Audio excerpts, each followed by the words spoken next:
नमस्कार, आपका स्वागत है सफ़र कारनामा पर। पिछले वीडियो में आपने हमारे साथ लखनऊ से यमुनोत्री धाम, जो कि छोटा चार धाम का पहला धाम माना जाता है, वहां तक की एक सफल यात्रा की थी और मां यमुना के प्रतिम दर्शन प्राप्त किए थे। इस वीडियो में हम आपको यमुनोत्री से गंगोत्री तक का सफ़र कराएंगे। तो चलिए चलते हैं छोटा चार धाम यानी उत्तराखंड के चार धाम के दूसरे धाम की तरफ, जो है गंगोत्री। यमुनोत्री से गंगोत्री तक की दूरी 221 किलोमीटर है और गूगल पे लगभग 7.5 घंटे या 7 घंटे 43 मिनट टू बी एग्जैक्ट इतना टाइम दिखाता है। जो दो बड़े स्टॉपेज हैं यमुनोत्री और गंगोत्री के बीच, वो हैं बरकोट और उत्तरकाशी। अगर किसी कारणवश आप यमुनोत्री से अपनी यात्रा टाइमली नहीं शुरू कर पाते हैं या आपको निकलते निकलते काफ़ी देर या दोपहरी का समय हो जाता है, तो आप बरकोट में नाइट हॉल्ट ले सकते हैं। नहीं तो आप उत्तरकाशी में भी रुक सकते हैं, जो एक तरह का मिड पॉइंट है दोनों धामों के बीच का। उत्तरकाशी से फिर आप अगले दिन की अपनी यात्रा शुरू कर सकते हैं। यमुनोत्री से बरकोट तक की दूरी लगभग 45 किलोमीटर है। इसमें शुरुआती 20-25 किलोमीटर का रास्ता काफ़ी ख़राब है। जगह जगह लैंडस्लाइड है, कहीं कहीं तो काफ़ी संकरी रोड है। सिंगल ट्रैफिक चलता है। तो सुबह चलने में बड़ा फ़ायदा यह मिलता है कि आपको ज़्यादा ट्रैफिक नहीं मिलता। यही अगर आप दिन में 11-12 बजे के बाद निकलते हैं तो आपको ट्रैफिक मिलने की काफ़ी ज़्यादा संभावना रहती है। 20-25 किलोमीटर आगे फिर बरकोट तक का रास्ता काफ़ी ठीक ठाक है। सड़क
बरकोट से थोड़ा आगे बढ़ने पर एक बहुत सुंदर सा व्यू पॉइंट मिला है, जहां हमने थोड़ी देर के लिए अपनी गाड़ी रोक दी।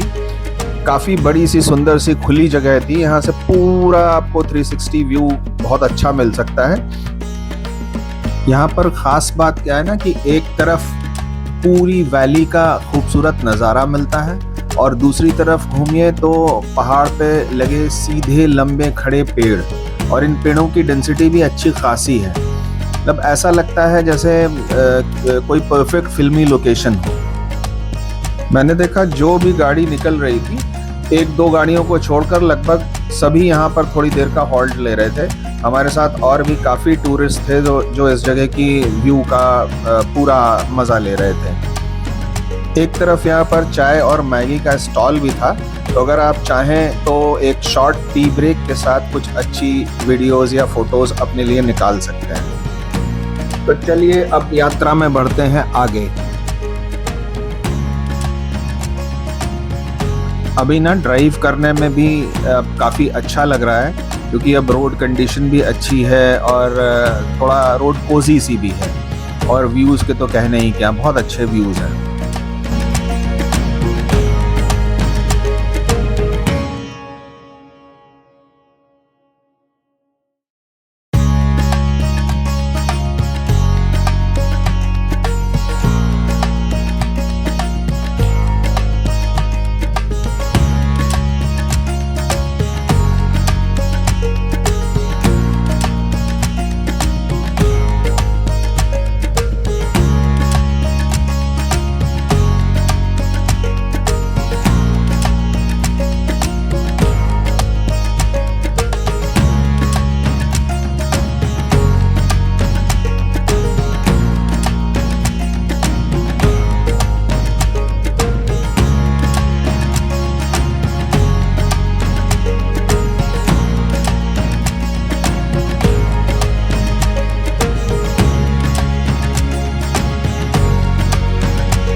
अब हम उत्तरकाशी बस पहुंचने ही वाले हैं। उत्तरकाशी यहाँ से अब सिर्फ 4 किलोमीटर रह गया है और गंगोत्री की दूरी यहाँ इस स्थान से जहाँ पे भी हम हैं वहाँ से 103 किलोमीटर है। और ये एक लंबी सी टनल पड़ी है जिसमें एक साइड तो शायद पूरा पिलर पे ही खड़ा है और दूसरी साइड वॉल पे जो पेंटिंग्स लगी हैं ये इसको बिल्कुल डिफरेंट लुक दे रही हैं। लास्ट वाली टनल से कुछ किलोमीटर आगे ही ये दूसरी सेकंड टनल पड़ गई और ये भी टनल काफ़ी लंबी है। अंदर एकदम अंधेरा था तो हमें लाइट्स ऑन करनी पड़ी।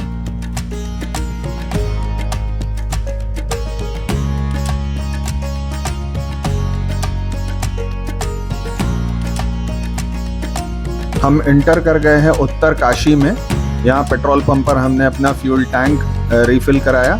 उत्तरकाशी इस पूरे बेल्ट में काफ़ी बड़ा टाउन है और एक तरह का जंक्शन पॉइंट की तरह काम करता है। सारे मेजर तीर्थ स्थानों के रास्ते उत्तरकाशी से होकर निकलते हैं।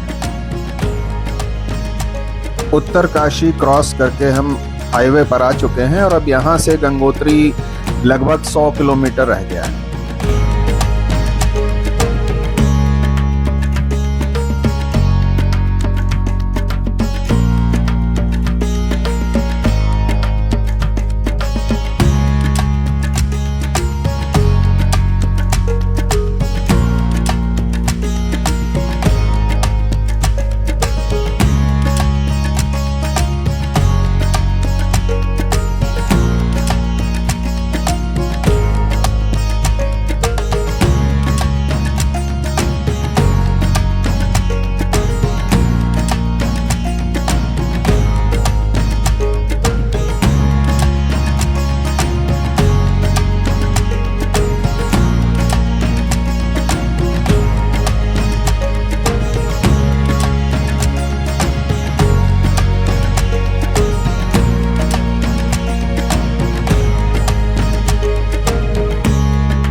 हमारे वेदों में भी कई जगह गंगा जी का उल्लेख मिलता है। गंगा का सबसे प्राचीन उल्लेख ऋग्वेद में मिलता है। इमम में गंगे यमुने सरस्वती। इस सूक्त में गंगा यमुना सरस्वती सहित अनेक नदियों का आह्वान किया गया है। इसका अर्थ है, हे गंगा यमुना सरस्वती और पवित्र नदियों, आप हमारे यज्ञ को स्वीकार करें, हमें कल्याण प्रदान करें। यह दर्शाता है कि वैदिक काल में भी गंगा अत्यंत पूजनीय थी। अथर्ववेद में जल को अमृत कहा गया है और गंगा को समस्त पवित्र जलों की प्रतिनिधि माना गया है। यजुर्वेद में गंगा सहित पवित्र नदियों का जल यज्ञों में प्रयोग करने का विधान मिलता है।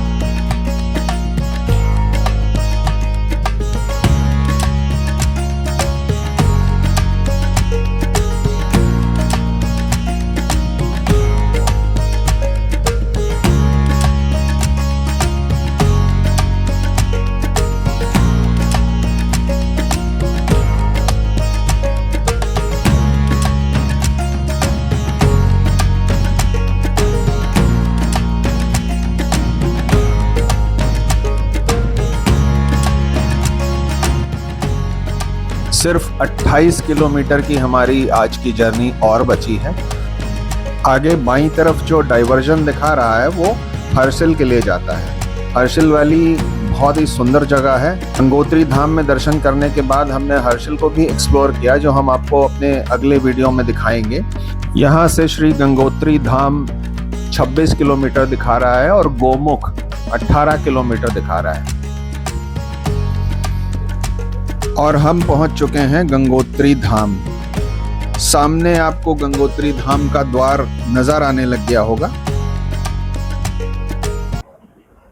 और ये है गंगोत्री में पार्किंग की व्यवस्था। एक लेवल नीचे बेसमेंट में भी पार्किंग है। काफी गाड़ियां यहाँ पार्क करने का प्रोविजन है। सभी श्रद्धालु जो गंगोत्री धाम आते हैं उनको पार्किंग स्थल में ही गाड़ी खड़ी करना अनिवार्य है। गाड़ियां द्वार के अंदर नहीं जाती हैं। एक पार्किंग द्वार के अंदर भी बनी है जो 200-300 मीटर आगे है, लेकिन ये वीआईपी पार्किंग है। हमने अपनी गाड़ी पार्किंग में पार्क कर दी। आइए अब आपको ले चलते हैं आगे। थोड़ा सा आगे चलने पर इस गेट के अंदर जाकर ये है गेट के अंदर का दृश्य। अंदर एक छोटा सा मार्केट है, जैसे सभी धार्मिक स्थलों पर होता है, जो मैं आपको बाद में दिखाऊंगा।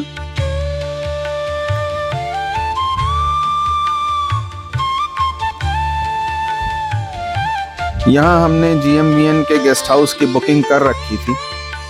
लोकेशनली हमें यहाँ ठीक लगा और अभी धीरे धीरे हम गेस्ट हाउस की तरफ ही बढ़ रहे हैं।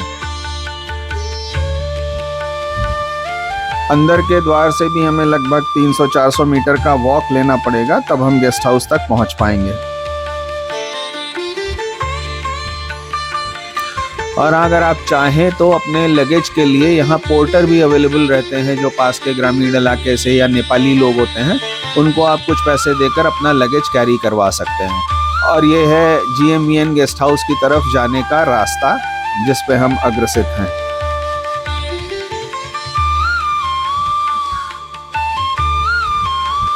रास्ते से गेस्ट हाउस तक पहुंचने में काफ़ी अच्छे व्यूज़ हमें मिले और गंगा जी की पानी की निरंतर आवाज़ हमें सुनाई पड़ने लगी।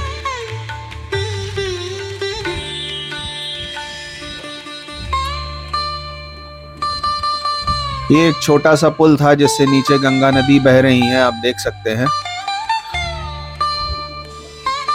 और इसके थोड़ी देर बाद ही बस अब शायद गेस्ट हाउस आने वाला है।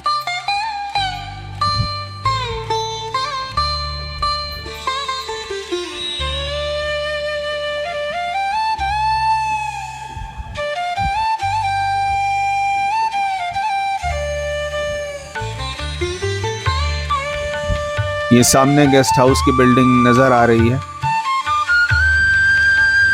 और ये है GMVN का टूरिस्ट गेस्ट हाउस, जो हमने इसमें एक रूम बुक कर रखा है। अभी मैं आपको रूम का व्यू भी दिखा दूंगा।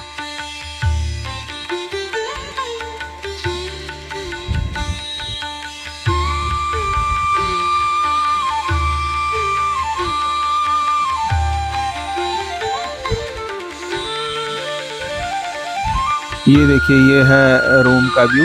ये है डिसेंट सा रूम है, हाइजीन वगैरह ओके लगा।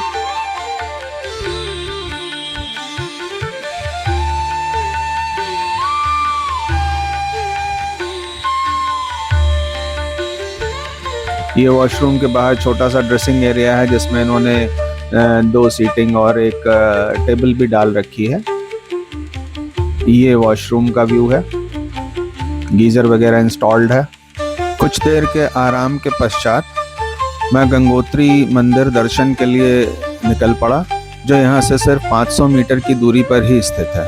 और रास्ते में सूर्य कुंड भी पड़ता है। सूर्य कुंड के दर्शन भी मैं आपको कराऊंगा और सूर्य कुंड के बारे में कुछ रोचक बातें भी आपके सामने रखूंगा। मान्यताओं के अनुसार जब राजा भगीरथ की कठोर तपस्या से प्रसन्न होकर गंगा मैया स्वर्ग से धरती पर अवतरित हुई, तब इस स्थान पर राजा भगीरथ ने भगवान सूर्य को अर्घ्य दिया था। इसी पौराणिक घटना के कारण इस स्थान का नाम सूर्य कुंड पड़ा। पुराणों में वर्णित है कि भागीरथी की मुख्य तेज धारा इस कुंड से होकर आगे बढ़ती है।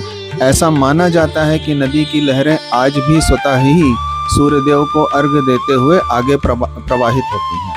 कुछ स्थानीय कथाओं और धार्मिक साहित्यों के अनुसार यह वही पवित्र स्थान है जहां माता पार्वती स्नान करती थीं और सूर्यदेव की आराधना किया करती थी। ऐसा भी बताया जाता है कि कुंड के भीतर प्राकृतिक रूप से तराशा हुआ एक पत्थर का शिवलिंग भी विद्यमान है, जो पानी के तेज बहाव के बीच भी श्रद्धा का केंद्र बना हुआ है। सूर्य कुंड के दर्शन करके मुझे कुछ पर्सनल एक्सपीरियंस भी हुआ।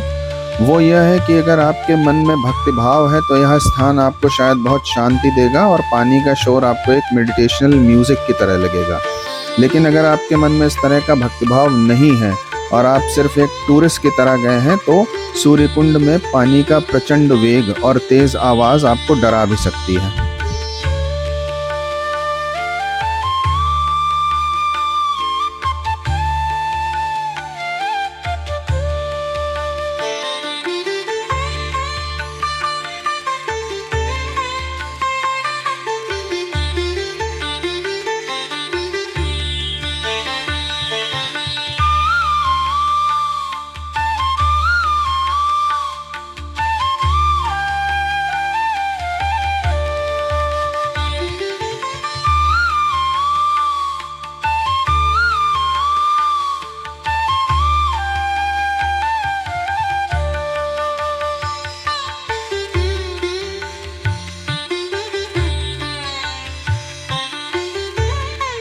हमारे धार्मिक ग्रंथों, वेदों और पुराणों में अनेकों जगह माँ गंगा का वर्णन है तथा अनेक कथाएं प्रचलित हैं। हमारे वेदों में भी कई जगह गंगा जी का उल्लेख मिलता है। गंगा का सबसे प्राचीन उल्लेख ऋग्वेद में मिलता है। इमं में गंगे यमुने सरस्वती। इस सूक्त में गंगा, यमुना, सरस्वती सहित अनेक नदियों का आह्वान किया गया है। इसका अर्थ है, हे गंगा, यमुना, सरस्वती और पवित्र नदियों, आप हमारे यज्ञ को स्वीकार करें, हमें कल्याण प्रदान करें। यह दर्शाता है कि वैदिक काल में भी गंगा अत्यंत पूजनीय थी। अथर्ववेद में जल को अमृत कहा गया है और गंगा को समस्त पवित्र जलों की प्रतिनिधि माना गया है। यजुर्वेद में गंगा सहित पवित्र नदियों का जल यज्ञों में प्रयोग करने का विधान मिलता है। हम जिस रास्ते से जा रहे हैं ये एक्चुअली मेन रास्ता नहीं है। ये GMVN गेस्ट हाउस के साइड से रास्ता गया हुआ है, जिसमें पहले सूर्यकुंड पड़ा, फिर एक लोहे का पुल पड़ा और फिर अब ये दूसरा लोहे का पुल पड़ा। मेन रास्ता देखें तो वो मेन मार्केट से होता हुआ सीधा गंगोत्री मंदिर चला जाता है। डिस्टेंस वाइज दोनों रास्ते शायद 19-20 एक ही जैसे पड़ेंगे। ये रास्ता थोड़ा गलियों से होकर के आपको गंगोत्री मंदिर पहुंचाता है। तो धीरे धीरे हम मंदिर की तरफ बढ़ते हुए शायद अब पहुंचने ही वाले हैं।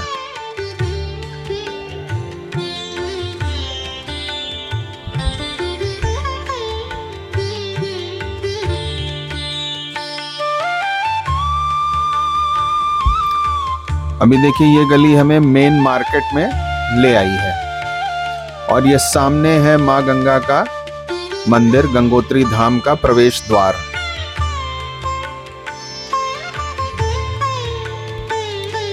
ये हम मंदिर के अंदर प्रवेश कर गए हैं। ये देखें अंदर भक्तों की भीड़। शाम की आरती का समय हो चला है। शाम को माँ गंगा की आरती लगभग 8 बजे के आसपास होती है। इस समय सीजन पीक पे नहीं था, इसलिए यहाँ भीड़ कम है। अगर आप पीक सीजन में आएंगे तो यहाँ पैर रखने की जगह भी ढूंढनी पड़ेगी। आरती आरंभ हो चुकी है। देखिए माँ गंगा के दर्शन। ध्यान देने योग्य बात यह है कि आरती करते समय आप देखेंगे कि पुजारी जी पहले माँ गंगा की मूर्ति की आरती करते हैं, फिर ठीक उसी के अपोजिट डायरेक्शन में घूमकर आरती करते हैं, फिर अपने बाईं तरफ भी घूमकर वे आरती करते हैं।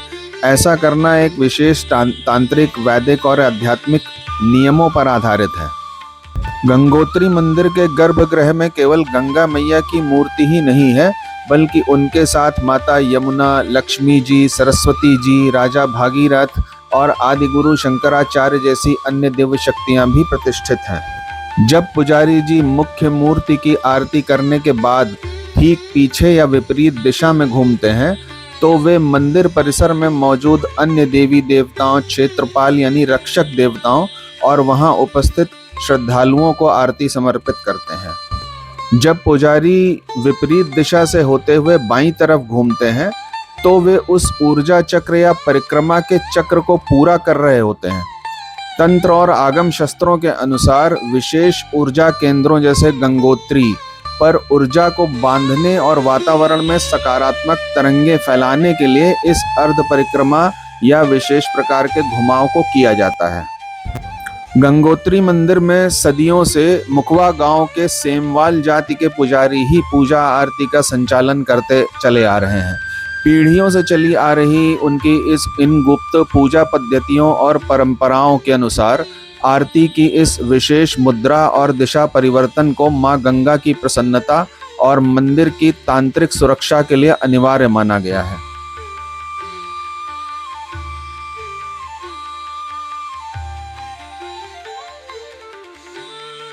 विष्णु पुराण, भागवत पुराण तथा ब्रह्मांड पुराण में एक कथा मिलती है कि जब भगवान वामन, जो विष्णु जी के अवतार हैं, ने 3 पग भूमि मांगी और विराट रूप धारण कर लिया, तब उनके चरण ब्रह्मांड के ऊपरी लोक तक पहुंचे। ब्रह्मा जी ने भगवान के चरणों का जल से अभिषेक किया। वही दिव्य जल ब्रह्मलोक में स्थापित हुआ। यही जल आगे चलकर गंगा कहलाया। इसी कारण गंगा को विष्णुपदी, त्रिपथगा, भागीरथी व देव नदी कहा जाता है।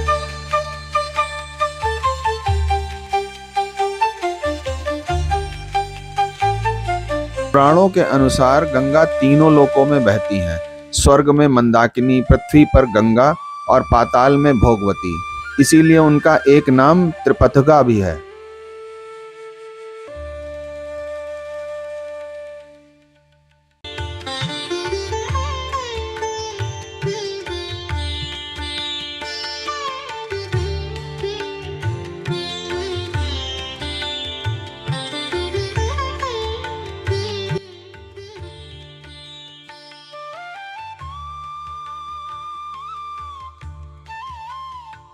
मंदिर में दर्शन करने के पश्चात हमने लोकल मार्केट को भी थोड़ा एक्सप्लोर किया। लोकल मार्केट में कुछ अच्छे सोवेनियर्स की दुकानें थीं, कुछ अच्छे खाने पीने के भी आउटलेट थे। साफ सफाई पूरे गंगोत्री में हमें अच्छी लगी।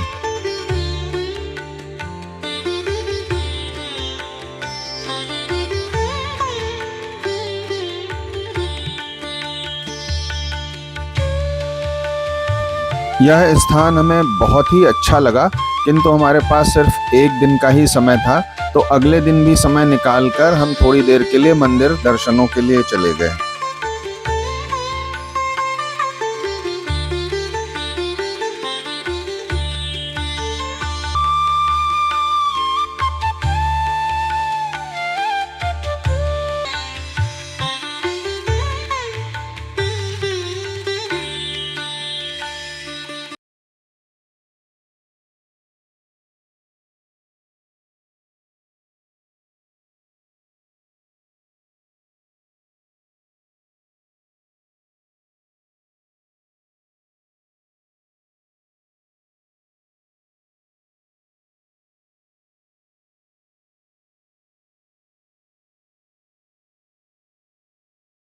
वीडियो को बनाने का प्रयास अगर सार्थक लगा हो तो प्लीज़ इस पे लाइक और कमेंट कर दें और चैनल को सब्सक्राइब कर लें।